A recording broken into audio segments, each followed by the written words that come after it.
Bonjour à tous. Ce que nous avons aujourd'hui est le doyen de tous. Ce sujet suscite plus de gymnastique interprétative et de spéculation que n'importe quel autre verset, du moins à ma connaissance, ce qui soulève des questions et, malheureusement, constitue une source de division. Si quelqu'un voit les choses différemment, d'autres l'attaquent. Et tout cela est le genre de choses que nous ne devrions jamais faire. Je dis cela parce que je veux poser les bases aujourd'hui. Vous pourriez percevoir cela différemment. En ce qui me concerne, sur ce sujet particulier, je vais adopter une position de logique, tout en reconnaissant que ni Dieu ni la Bible ne sont liés par la logique humaine. Après tout, si Dieu a pu dire que la lumière soit, et que la lumière fut, puis, au 4e jour du récit de la création, créer les luminaires dans les cieux, alors il peut tout faire et il n'est pas lié par les règles et les lois qui, nous le savons, régissent l'humanité et la création. Aujourd'hui, je veux parler de qui sont les fils de Dieu dans Genèse chapitre 6, verset 4. De plus, qui sont les Néphilim? Je veux aussi commencer par dire que le salut de personne ne dépend de son interprétation de ce sujet. C'est une question complexe et difficile. Il y a des moments où les choses semblent logiques et d'autres où elles ne le semblent pas. Mais encore une fois, je pense que nous devons considérer qui est l'auteur de ce livre, à savoir le Saint-Esprit. Et toutes les choses, comme Paul l'a dit dans l'Épître aux Romains, qui ont été écrites d'avance, l'ont été pour notre instruction. L'une des choses que nous devons reconnaître est que le terme Néphilim n'apparaît pas dans toutes les traductions. La plupart du temps, vous trouverez le mot « géant ». L'American Standard Version et l'English Standard Version ont toutes deux opté pour la translittération, c'est-à-dire le mot non traduit Néphilim. C'est un mot qui, comme la plupart des mots hébreux et grecs, a des significations multiples. Le mot peut signifier géant, mais il peut aussi désigner une brute ou un tyran. L'expression « fils de Dieu » vient de l'hébreu « Ben Elohim ». Cette phrase signifie « Ben » veut évidemment dire un fils, un petit-fils ou un enfant de sexe mâle, et Elohim signifie de Dieu. Le terme « de Dieu » est évidemment sous-entendu ici, fils de Dieu ou les fils de Dieu. Gardez ces éléments à l'esprit alors que nous abordons ce sujet plutôt mystérieux de l'identité des fils de Dieu et, peut-être plus important encore, de ce que sont les Néphilim. Le débat provient de Genèse chapitre 6, verset 4, mais revenons quelques versets en arrière pour comprendre le contexte. Il nous est dit dans Genèse chapitre 6, versets 1 à 4, « Lorsque les hommes eurent commencé à se multiplier sur la face de la terre, et que des filles leur furent nées, les fils de Dieu virent que les filles des hommes étaient de belles, et ils en prirent pour femmes parmi toutes celles qu'ils choisirent.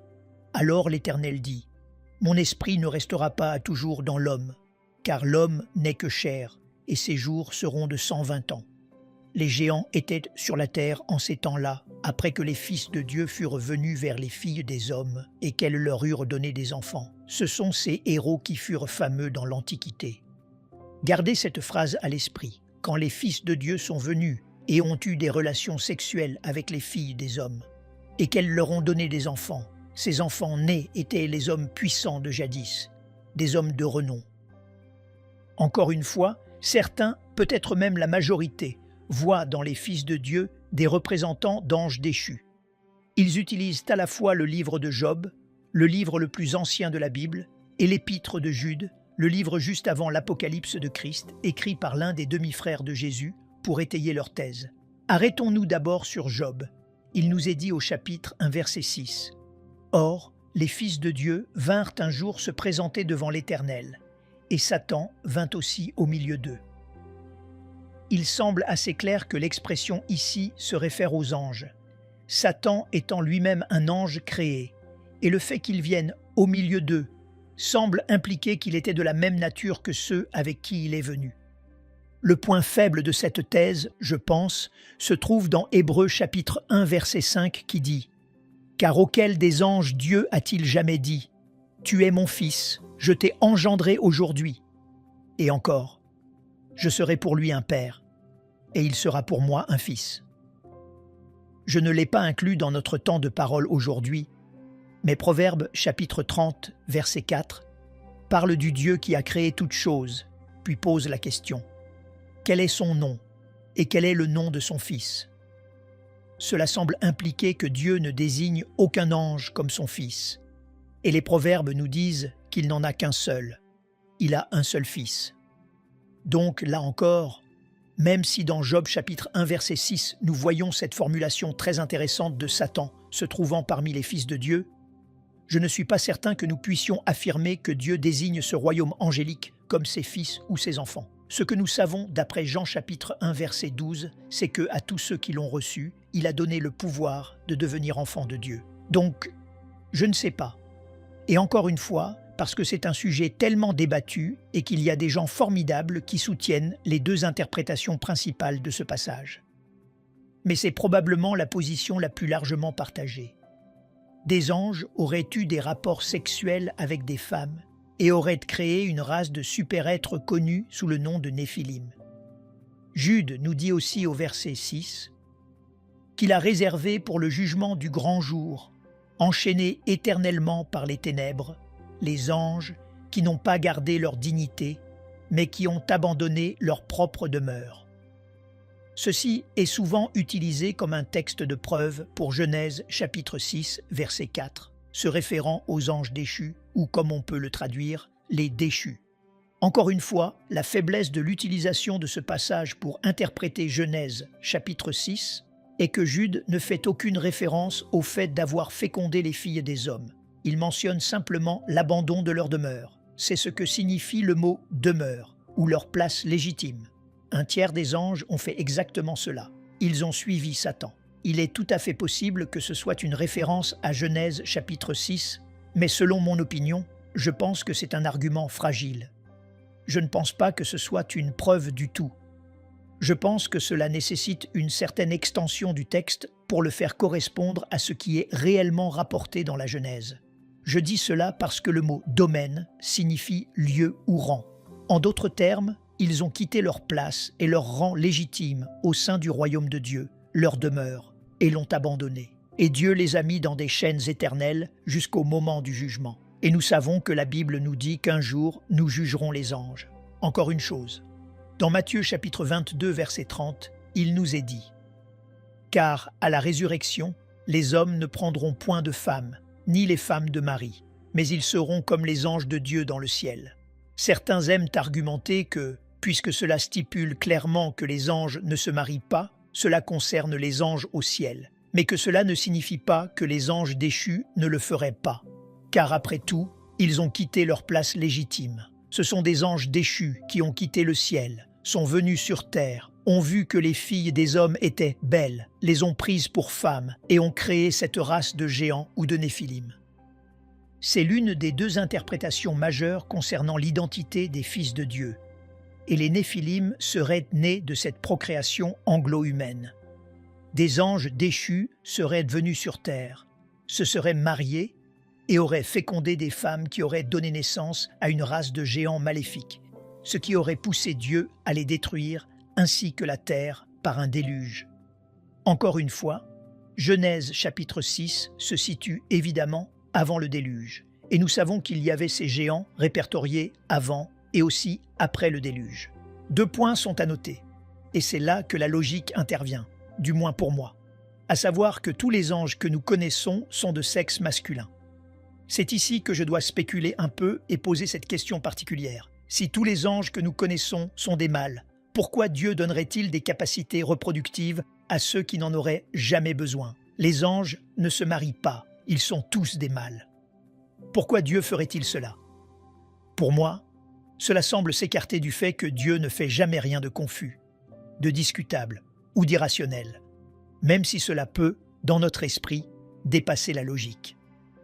Mais l'autre argument avancé est que les humains étaient simplement possédés, les mâles humains étaient possédés. Et par conséquent, ce n'était pas un être angélique réel qui se manifestait dans la chair et qui descendait sur terre pour coucher avec une femme. Ils possédèrent des humains. Le problème avec cela, c'est que posséder un être humain ne modifie pas son ADN, et sa contribution biologique à l'enfant né resterait la même. Ce ne serait pas un super ADN. Deuxièmement, la Genèse nous dit qu'il y avait des géants en ces jours-là et après le déluge. Là encore, c'est là que j'ai du mal, logiquement, avec cet argument selon lequel ce sont des anges déchus qui ont eu des rapports sexuels avec des humains. Il se pourrait que ce soit exactement ce qui s'est passé. Mais, encore une fois, soyons prudents. Je pense que la seule erreur que nous puissions commettre dans nos mécanismes d'interprétation est de devenir dogmatiques à leur sujet. Comme je l'ai dit au début, c'est le verset le plus curieux et le plus mystérieux, je crois, de toute la Bible. Il est difficile pour nous de le comprendre et nous devons, comme je l'ai dit, faire des étirements significatifs pour que le texte signifie cela. Selon la généalogie de Genèse chapitre 5, le déluge a eu lieu vers 2400 ans avant Jésus-Christ. On nous dit qu'à cette époque, il y avait des géants qui étaient la progéniture de l'union entre des anges déchus et des femmes humaines. Or, après le déluge, il n'y avait plus que 8 personnes sur la terre, dont aucune n'était un géant. Ils faisaient tous partie de la famille de Noé.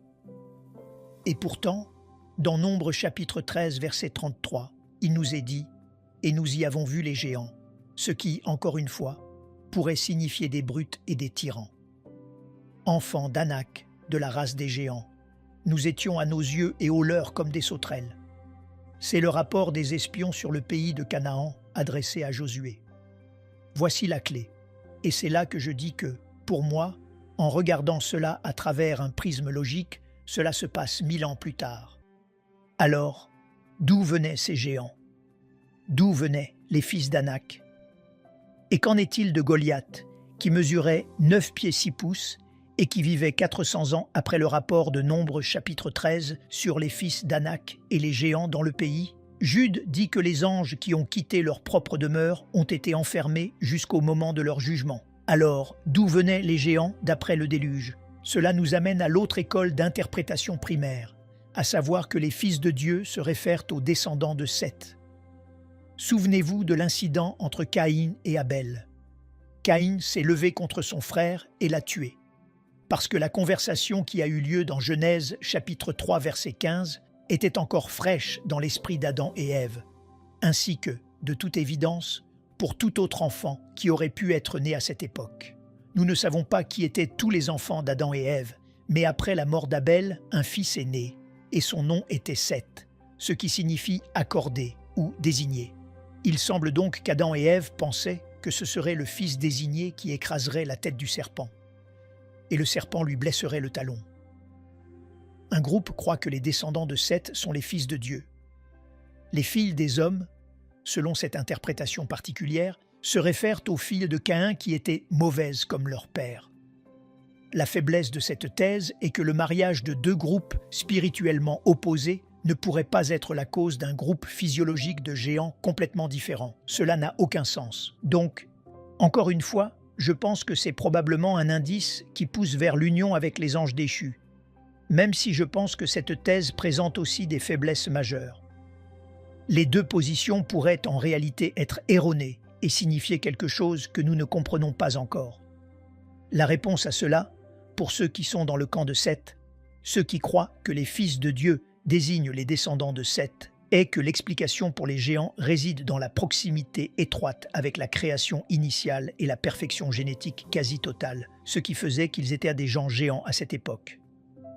C'est l'explication proposée. Peut-être même que tout le monde était bien plus grand qu'aujourd'hui. Le déluge avait-il pour but spécifique de tuer les Néphilim?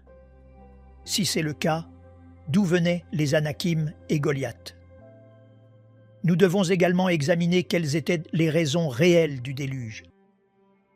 Dans Genèse chapitre 6, versets 5 à 7, il nous est dit « L'Éternel vit que la méchanceté des hommes était grande sur la terre, et que toutes les pensées de leur cœur se portaient chaque jour uniquement vers le mal. L'Éternel se repentit d'avoir fait l'homme sur la terre, et il fut affligé en son cœur. Et l'Éternel dit, « J'exterminerai de la face de la terre l'homme que j'ai créé, depuis l'homme jusqu'au bétail, aux reptiles et aux oiseaux du ciel, car je me repens de les avoir faits. » Plus loin, au chapitre 6, versets 11 et 12, on nous dit que la terre était aussi corrompue devant Dieu, ce qui signifie moralement dénuée de tout. Et la terre était remplie de violence. Dieu regarda la terre, et voici, elle était corrompue. Car, et voici la clé, toute chair avait corrompu sa voie sur la terre. Écoutez bien, il semble que le problème était mondial, et pas simplement parce qu'il y avait des géants qui étaient super méchants et super forts, des brutes et des tyrans. Ils existaient avant et après le déluge. Et pour moi, c'est assez intéressant. J'ai mentionné cela dans quelques conférences, mais Kenham, qui a construit la réplique de l'arche selon les spécifications bibliques, j'ai eu l'occasion, peu après sa construction, d'aller visiter l'arche, et c'était fascinant. Les choses prennent vraiment une autre dimension quand on voit la taille. On comprend comment il pouvait y avoir de la place pour chaque espèce d'animal, quelques 20 000 espèces connues, à un âge juvénile, pour être amenées sur l'arche et logées pendant la durée du déluge, puis relâchées quand la terre a séché. Mais une chose a attiré mon attention, et je ne l'oublierai jamais. C'était une plaque dans une salle où l'organisation Answers in Genesis avait réuni un groupe de généticiens et de spécialistes des mathématiques et des probabilités. Ils ont calculé qu'en raison de la durée de vie de l'humanité avant le déluge, appelée la période antédiluvienne, et en raison de la perfection génétique quasi totale permettant de donner naissance à de multiples enfants, le nombre de personnes sur Terre était probablement d'environ 16,9 milliards. C'est exact, 2 fois plus qu'aujourd'hui. Des humains vivant sur la Terre avant le déluge. Et tous étaient corrompus, sauf 8. Je ne sais pas, toute la Terre s'était corrompue devant Dieu. Donc, l'argument selon lequel c'est à cause des géants, les Néphilim, que Dieu a détruit la Terre, ne tient pas vraiment la route, car il y avait des géants après le déluge. Il y avait des géants bien longtemps après le déluge. Donc, je ne sais pas si c'est un argument valide, mais si vous y croyez, vous irez quand même au ciel. Si vous pensez que des anges déchus ont fécondé des femmes humaines, ou si vous pensez que les descendants de Seth sont les fils de Dieu et qu'ils ont épousé les filles de Caïn et engendré une race de brutes et de tyrans, vous irez aussi au ciel. C'est pourquoi je voulais terminer sur ce point en particulier. Votre interprétation de ceci n'a pas d'importance. C'est un passage difficile. Et je ne pense pas que quiconque puisse être dogmatique à ce sujet et dire « Les fils de Dieu sont toujours une référence dans l'Ancien Testament au royaume angélique ». Eh bien, vous devez interpréter l'Ancien par le Nouveau et le Nouveau par l'Ancien. Et l'Épître aux Hébreux dit que Dieu n'appelle pas les anges ses fils. Alors, qu'est-ce que cela signifie? Je vais vous dire ce que je sais avec certitude. Il y avait des géants sur la terre avant le déluge. Il y avait des géants sur la terre après le déluge. Et dans le sens de ce que le terme signifie réellement, il y a des brutes et des tyrans sur la terre aujourd'hui. Et une chose dont nous pouvons nous réjouir, c'est que nous allons au ciel grâce au sang de Jésus, et non à cause de ce que nous pensons de l'identité des fils de Dieu ou des Néphilim dans Genèse chapitre 6. Donc, encore une fois, je pense que la leçon la plus importante est ce que le texte dit. Laissez-le parler de lui-même. Il y avait des géants dans le pays avant et après le déluge. Nous savons que c'était vrai 1000 ans après le déluge, dans Nombre, chapitre 13. Nous savons que c'était vrai 1400 ans après le déluge. Il y avait un homme nommé Goliath, et la Bible nous dit quelle était sa taille. Il mesurait 9 pieds 6 pouces, il était immense. Et donc, de toute évidence, il était aussi un géant. Il y avait des géants sur terre dans le passé. Il y a des brutes et des tyrans sur terre aujourd'hui. Je vous garantis que lorsque nous arriverons au ciel, personne ne va se précipiter vers Jésus pour lui dire « Interprète Genèse, chapitre 6, verset 4 pour moi ». Nous ne nous en soucierons pas. Nous serons dans la maison du Seigneur pour l'éternité. Amen. Quelle que soit votre position, c'est correct.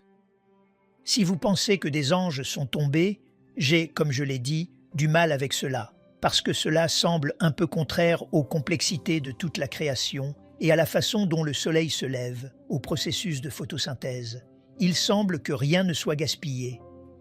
Créer une race d'anges uniquement mâles et leur donner des capacités procréatives, tout en sachant que Dieu est omniscient, semble être un peu contradictoire. Cela n'a pas de sens pour moi. Mais je ne suis pas Dieu. Et souvenez-vous, vous ne l'êtes pas non plus. Donc, si quelqu'un pense que ce sont les fils de Seth, c'est votre frère ou votre sœur. Si quelqu'un pense que ce sont des anges déchus, c'est votre frère ou votre sœur. Ce n'est pas ce qui détermine notre salut. C'est juste un passage très très mystérieux de l'Écriture. Soyons donc pleins d'affection les uns pour les autres, sans murmure. C'est quelque chose que nous ferions tous bien d'écouter, comme je crois que Pierre nous y a exhortés. C'est tout pour cette semaine. Merci d'avoir regardé. Merci d'avoir posé des questions sur les sujets que vous voulez connaître. Oh, laissez-moi mentionner ceci. J'ai reçu plusieurs fois cette question concernant les livres apocryphes et les messages sur les traductions de la Bible. Les gens ont posé des questions sur la Christian Study Bible et la Legacy Bible. Fondamentalement, la Legacy Bible est la version révisée de la traduction de 1995 connue sous le nom de NASB, la New American Standard Bible. Elle a simplement modifié une partie de la structure des phrases pour être plus proche de l'hébreu, de l'araméen ou du grec original. C'est donc une traduction valide. Pour ceux d'entre vous qui posent la question, j'espère que cela vous aidera. Elle semble être assez populaire et relativement nouvelle. Elle semble gagner du terrain dans les communautés chrétiennes en tant que traduction précise, un peu moins lourde à lire que d'autres. Quoi qu'il en soit, qui sont les Néphilim? Ce sont des géants, des tyrans et des brutes. Qui sont les fils de Dieu? Ce sont soit des anges déchus, soit les descendants de Seth. Ne devenons pas bizarres à ce sujet. C'est l'une de ces choses pour lesquelles je ne pense pas que nous puissions jamais arriver à une position de défense absolue et définitive. Mais je pense aussi que c'est quelque chose qui n'a aucune incidence sur notre mission d'aller dans le monde et de prêcher l'Évangile à toute créature. Dans tous les cas, parler de Jésus aux gens, car c'est cela qui compte. C'est ce qui est important, et le temps nous manque rapidement pour le faire. Je crois que le Seigneur a l'ange qui va sonner la trompette de Dieu, et les morts en Christ ressusciteront premièrement. Et nous qui serons restés vivants, nous serons enlevés ensemble avec eux sur des nuées à la rencontre du Seigneur dans les airs. Dans mon esprit, j'imagine que la trompette est aux lèvres de l'ange, attendant l'ordre du roi des rois et seigneur des seigneurs pour sonner, afin qu'il puisse rencontrer ses enfants, son Église, son épouse dans les airs, pour être éternellement avec eux. Occupons-nous donc jusqu'à ce qu'ils viennent. Consacrons-nous aux affaires de la famille, qui consistent à sauver des âmes. La méthode choisie par Dieu est la prédication de l'Évangile, à travers des vases humains. Cela inclut chaque chrétien qui doit parler de Jésus aux gens. Assurons-nous de le faire. Je ne sais pas si quelqu'un va être sauvé par l'exégèse de Genèse chapitre 6 verset 4 en lui parlant d'anges déchus ou d'une super race. Mais je sais qu'il y a un nom au-dessus de tout autre nom par lequel nous devons être sauvés. Et c'est le nom de Jésus de Nazareth, le Saint d'Israël, le chef de l'Église, le Sauveur du monde. C'est tout pour cette semaine. Encore une fois, j'espère que cela vous a été utile.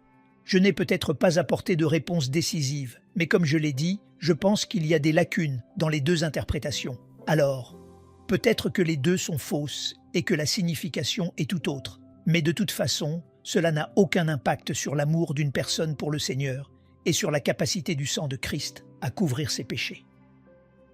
Faisons savoir au monde que nous sommes ses disciples, même au milieu des débats au sein de l'Église, par l'amour que nous avons les uns pour les autres. Merci de nous avoir rejoints. N'oubliez pas de vous abonner, d'aimer, de partager et de commenter. Continuez à nous envoyer vos questions. C'est vraiment génial de voir les sujets qui surgissent. Nous avons eu beaucoup d'intérêt pour les traductions de la Bible, à juste titre. Pour des choses comme ça, ou juste des versets, demandez-nous ce qu'ils signifient et nous ferons de notre mieux pour y jeter un coup d'œil. Je ne sais peut-être pas exactement ce que ce passage signifie ou qui étaient les Néphilim, mais ce que je sais, c'est que je vous verrai ici, là-bas ou dans les airs. Que Dieu vous bénisse. Nous aimerions vous donner l'opportunité de faire de Jésus le Seigneur de votre vie. Voulez-vous bien prier avec moi? Dites Seigneur Jésus, je me repens de mes péchés. Viens dans mon cœur. Je fais de toi mon Seigneur et Sauveur. Et merci Seigneur pour le baptême du Saint-Esprit en moi. dans le nom de Jésus. Par cette simple prière, nous croyons que le Saint-Esprit vous conduit sur le chemin de la nouvelle naissance.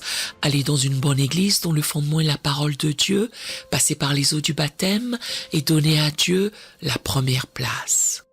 Nous espérons de tout cœur que ce message vous encouragera.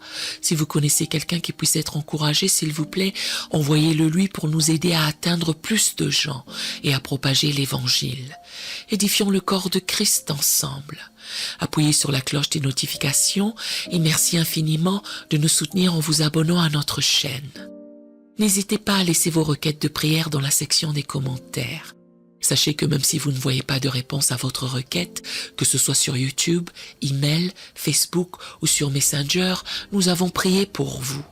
Nous invitons humblement le corps de Christ à soutenir chaque requête en écrivant une prière dans la section commentaires. Tenez-vous ferme dans la foi avec nous pendant que nous prions. Que la grâce et la paix du Seigneur Jésus-Christ soient avec vous tous et qu'il vous bénisse merveilleusement.